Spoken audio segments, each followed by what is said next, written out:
Hello Tribers, I hope everyone is staying healthy and I can't wait till we're all back at JHF together. But I'm so excited that you guys are tuning in for our Tribe Core Home sessions. And so for today it's session 1, and to start off, we're going to start off with the warm-up sequence. And that's going to be where we're going to perform 2 30-second rounds of each of the exercises. So we're going to start with posterior lunges, hinge twists, pike planks, prone raises, lateral squats, and Everest steps. Stay tuned because I'm going to explain all of those exercises.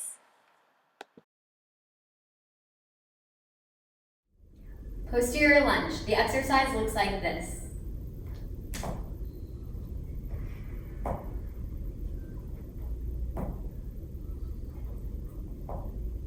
So, for the posterior lunge, the main benefit is total body integration, high metabolic demand, as well as hip stability and mobility. So for this exercise, you're going to be standing in that nice tall tribe ready stance. You're going to be stepping back with that leg, stepping back, bending 90-degree angles in the front and the back, standing up nice and tall, coming back to the start position and going to the other side.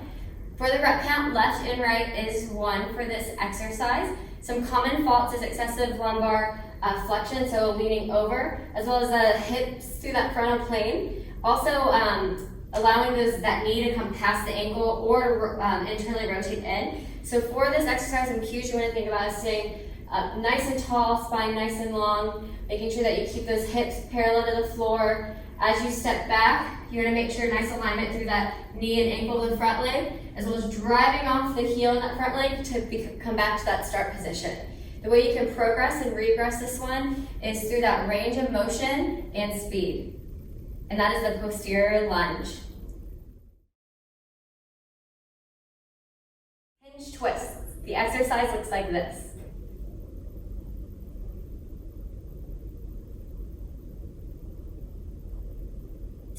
So, the main benefit of the hinge twist is that movement preparation as well as thoracic mobility and hip stability.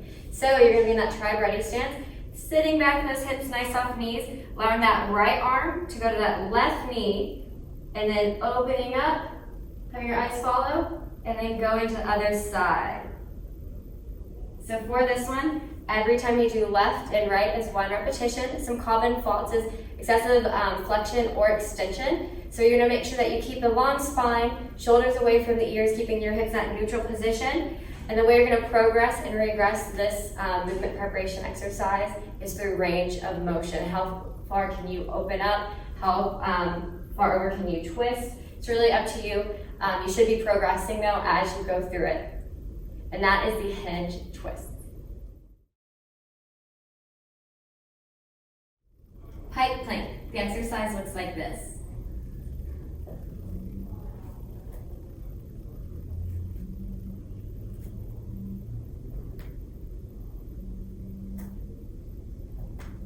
So for the pike plank, the main benefit is shoulder and hip stability, mobility, as well as strengthening through that anterior core and lengthening through that posterior chain. So your start position is going to be in that nice, strong plank position. You're going to have your hands shoulder width apart, shoulders over those palms, core nice and tight.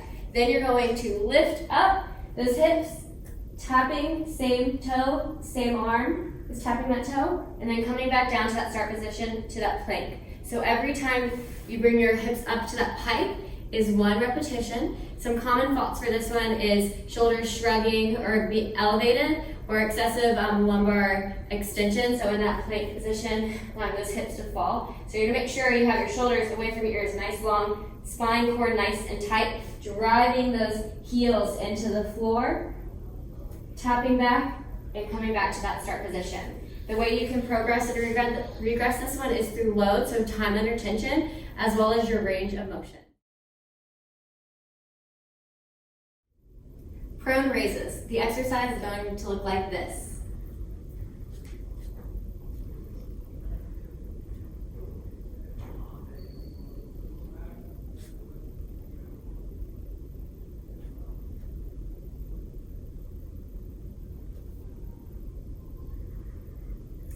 So for the prone raises, the main benefit is going to be that shoulder and hip stability as well as control and strengthening through the posterior core. So for the start position, you're going to be on your knees and your hands on the floor. So if you're gonna have those hands in those dumbbells for the exercise, and you're gonna make sure that core is nice and tight.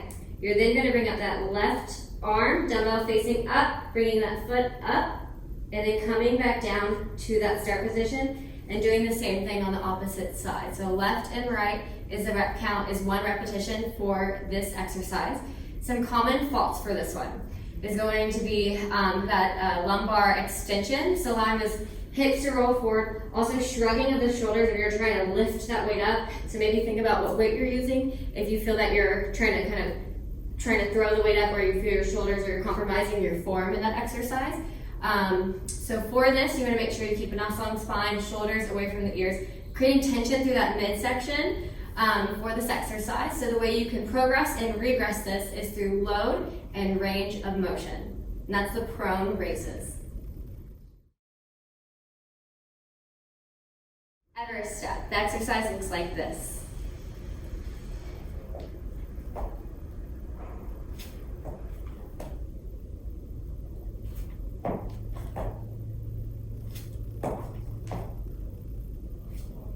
So for the Everest step, the main benefit is that hip mobility. So to start this position, you're going to be in that nice strong plank position, shoulders over palms on those toes. You're then going to bring that right foot to that right hand, planting it, opening up through those hips, and then going back to that start position, and then going to that opposite side. So every time you do left and right for this exercise is 1 repetition. Some common faults for this one is not keeping that nice long spine, shrugging through the shoulders. So you're gonna make sure you stay nice and tall, keeping those hips square to the floor, not allowing yourself to roll over to one side. So the progression and regression for this one is range of motion, and that is the Everest step. Lateral squats. The exercise looks like this.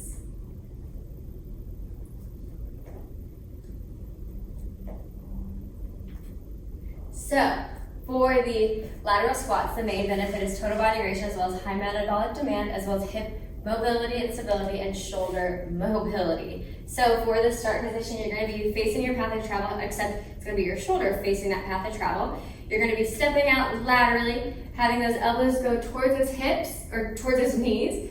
Then you're going to be bringing that foot in, bringing those arms up above the head, and then stepping out again for that other repetition, moving down that path of travel. So for the rep count, it is distance traveled. However, you want to make sure that you do half on one side and then half on the other side.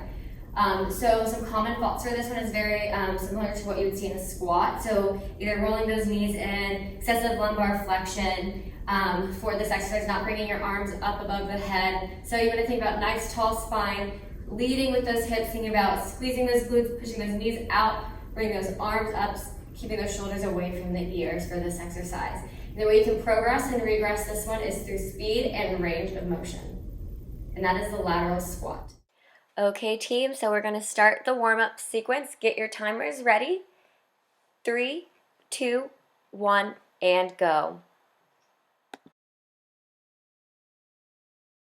Okay, team, so now let's look at the workout for today. So for today, we're going to be focusing on targeting muscles that support the function of the spine, along with muscles that stabilize through the hips and the shoulders. So for today, we're going to have 3 stations. Looking at station 1, we're going to do 60 seconds of those 3 exercises, and then going back up the top and do 30 seconds of each of those exercises. We'll then have 30 seconds rest before going to station 2. Station 2 and 3 share the same formula as station 1, just different exercises. So after you finish station 3, you'll have 60 seconds rest, and then you'll go back and do all 3 of those stations one more time, and also with the 30 seconds rest in between. Now let's look at those new exercises for today. The kettlebell swing. The exercise looks like this.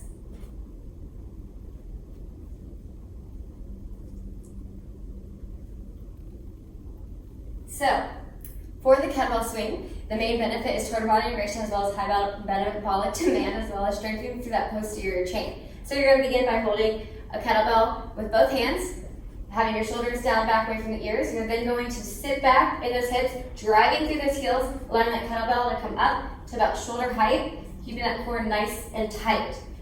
So some common faults for this one is either spinal flexion, people leaning over too far, as well as sometimes people will want to go into that squat pattern. You want to make sure this is a hip hinge motion, so you want to think about powering through those glutes, driving through those heels, using those hamstrings to help bring that kettlebell up to about shoulder height, like I mentioned.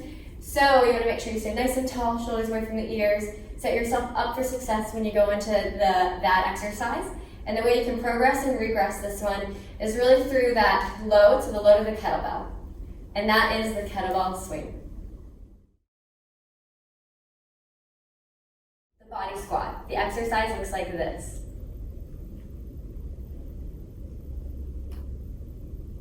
So for the body squat, the main benefit is total body integration as well as high metabolic demand, as well as hip mobility and stability. So you're going to be starting in that tri-ready stance with your feet about hip distance apart, and then you're going to stand up nice and tall. You're going to then lead with those hips, and then standing up nice and tall once again. So for this, the rep count is every time you squat is 1, so it could be done for rep counts or for time, depending on what the workout prescribes.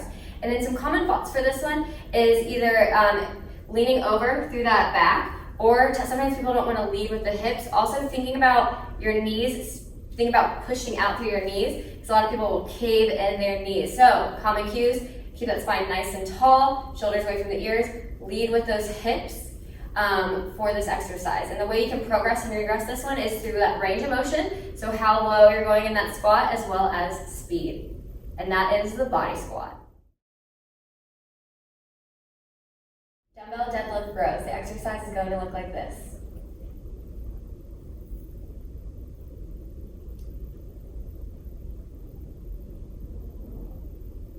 So, for the benefit of the dumbbell deadlift rows, is going to be strengthening through that posterior chains of the back side of your body.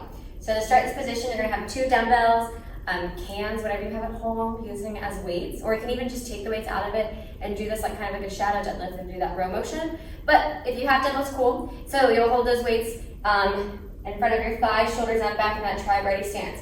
You're then going to perform that deadlift, leading with those hips. Once you get about to knee height, core nice and tight, you're going to row up, shoulders down and back away from the ears, and coming back down, and squeezing those glutes to bring yourself back up. So for the rep count, 1 deadlift row is 1 repetition, or you could be doing it for time depending on the prescription of the workout. And I kind of gave you some of those cues and common faults throughout, but to kind of review those, you want to make sure you keep a nice tall spine, shoulders away from the ears, leading with the hips. So those are some common faults, so those cues, so thinking about chest up, keeping that spine nice and tall. So the way you can progress and regress this is through the load as well as your range of motion. Traveling plank. The exercise looks like this.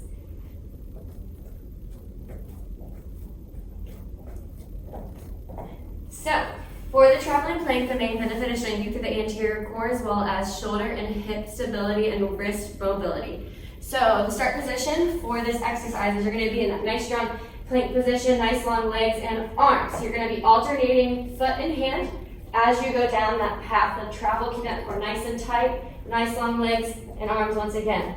So for this one, the repetition count is for distance or for time, depending on what's prescribed in the workout. And some common faults for this one is not keeping that nice long spine, shoulders coming up. If you're having lumbar flexion or extension, so flexion or extension, as well as not keeping that controlled movement or allowing your hips to turn. So some cues you want to think about: shoulders away from the ears, core nice and tight, nice long spine, keeping that nice controlled motion. And for this one, the progression and regression is going to be low, so just time under tension. So if you need to, during that exercise, if you need to pause and then restart again.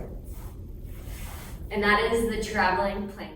Okay, team, so before we jump into the workout, I want to give you guys some quick tips. So if you're at home and you have a mirror nearby, feel free to use that. That way you can check your technique to ensure that you're moving safely. Also, if you ever feel like you're in a compromised position, whatever it may be, just stop, reset yourself, or reposition yourself and count to 5 and restart.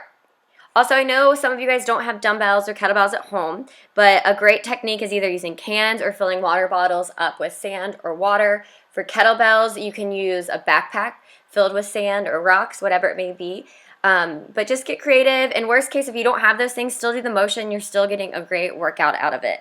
So get your timers ready in 3, 2, 1, and go. Great workout, team. So whenever you're ready, we're going to go into the mobility sequence. This will prepare the body for regeneration and increase mobility. Our goal is to create greater self-awareness for greater overall individual benefit. If you need more time on any of the given exercises, keep working on that exercise and perform the next mobility exercise when ready. You will have 4 minutes to perform continuous rounds of each listed exercise. So we're going to be going into hip openers. We're going to go over hinge twists, kneeling openers, and cross rolls. So stay tuned because I'm going to go over those 3 new mobility exercises. Hip openers. The exercise is going to look like this.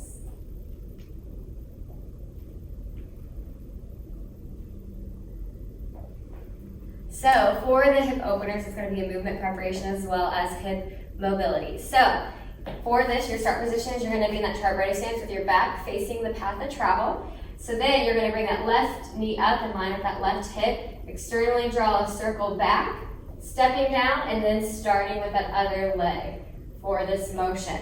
So the rep count for this is going to be for distance traveled or time, just depending on the workout or what's prescribed in the workout.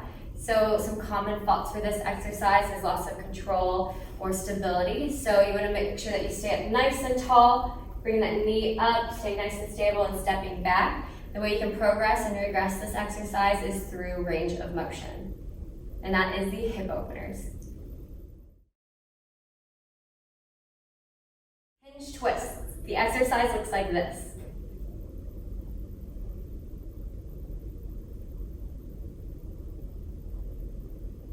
So the main benefit of the hinge twist is that movement preparation as well as thoracic mobility and hip stability.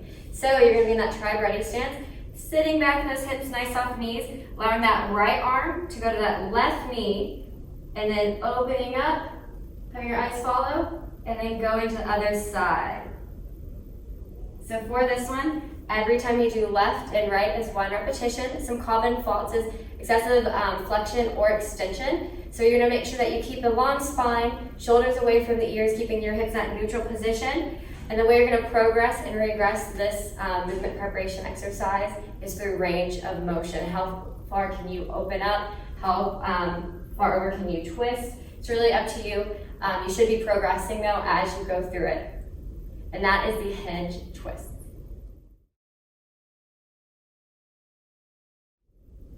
Kneeling open sagittal. The exercise looks like this.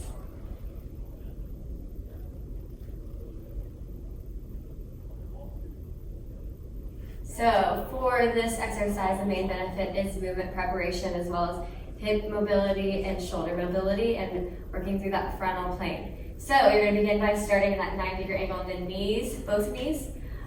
For this exercise, shoulders down away from the ears. You're then going to fluidly move those hips forward, bringing that left arm up, and then coming back down to that start position. So start position to start position is 1 repetition. Everything you do on the left, you must do on the right. For this, some common cues or common faults is excessive lumbar extension and flexion. So you want to think about keeping that nice long spine. That extension is coming through that hip, not that lumbar, that back. Bringing up that arm, keeping that shoulder though down and back away from the ears as you do that motion. So for the progression and regression, it is range of motion. Cross rolls. The exercise is going to look like this.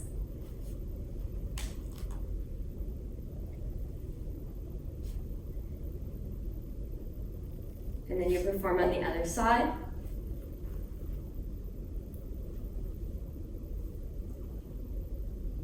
So, for cross rolls, the main benefit is a movement preparation exercise as well as hip mobility and lengthening through those lateral lines. So you're going to be, to start this position, you're going to be sitting on the floor, sitting up nice and tall, hands on the floor. You're then going to cross that left leg over that right leg. You're then going to roll and initiate that movement to that same side that your leg is on top. So we're going to go to the left here, Think about pushing your knees away, so it's going to be lengthening through those lateral lines of that bottom leg, and then coming back to that start position. So for the rep count here, from start position to start position is 1 repetition. However, everything you do on one side, you must do on the other side. Some common faults here is shoulder shrugging, rounding up the back, loss of control. So for this, some cues, you want to make sure that you're sitting up nice and tall, shoulders away from the ear, nice long spine, chest up, and allowing yourself to stay seated on your booty throughout the entire exercise. And the progression and regression for this one is range of motion. So really only go to where your range is. If it's here, if it's down here, whatever works for you, it will progress over time in this exercise. Okay, team, whenever you're ready, you can start the mobility sequence. Set your clocks for 4 minutes, and 3, 2, 1, and go.